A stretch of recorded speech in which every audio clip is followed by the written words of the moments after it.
અને એટલા માટે જ આ અનિશ્ચિતતા અત્યારે ભરપૂર છે કે આગળ શું થવાનું છે। ખરેખર યુદ્ધ વિરામ આગળ વધશે કે પછી સર્વનાશ તરફ આ બંને દેશ એક રીતે આગળ વધી રહ્યા છે। આ બધી બાબતોને લઈને અત્યારે નજર છે સ્ટ્રેટ ઓફ હોર્મુઝ પર, અને હોર્મુઝ પર અત્યારે આરપારની લડાઈ છે। અને એવું એટલા માટે કારણ કે અમેરિકાની તો નાકાબંધી છે ને તેનાથી વાંધો છે ઈરાનને। આ વિગતો મેં આપને બતાવી રહ્યા છે। અમેરિકી નાકાબંધી છે છેલ્લા ઘણા સમયથી, અને ઈરાન આક્રોશમાં આવી ચૂક્યું છે। ઈરાન કહે છે કે આ નાકાબંધી તમે હટાવો ને ત્યાર પછી જ વાતચીત થશે। જહાજ પર થયેલા હુમલાને કારણે ઈરાન ભડક્યું। આજે અમેરિકા દ્વારા એક ઈરાનના જહાજને બંધક બનાવવામાં આવ્યું, નજરકેદ કરવામાં આવ્યું।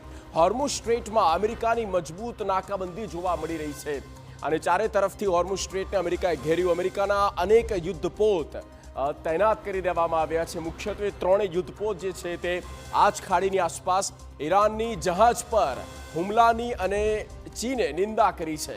તો ચીન દ્વારા કહેવામાં આવ્યું કે આ હુમલો જે છે તે અયોગ્ય છે। પાકિસ્તાને પણ માન્યું હોર્મુઝના લીધે આ વાતચીત અટકી છે, અને તેના કારણે ઈરાન જે છે તે અત્યારે વાતચીતના મૂડમાં નથી। હોર્મુઝ સ્ટ્રેટને લઈને હાલ અમેરિકા અને ઈરાન આમને સામને છે।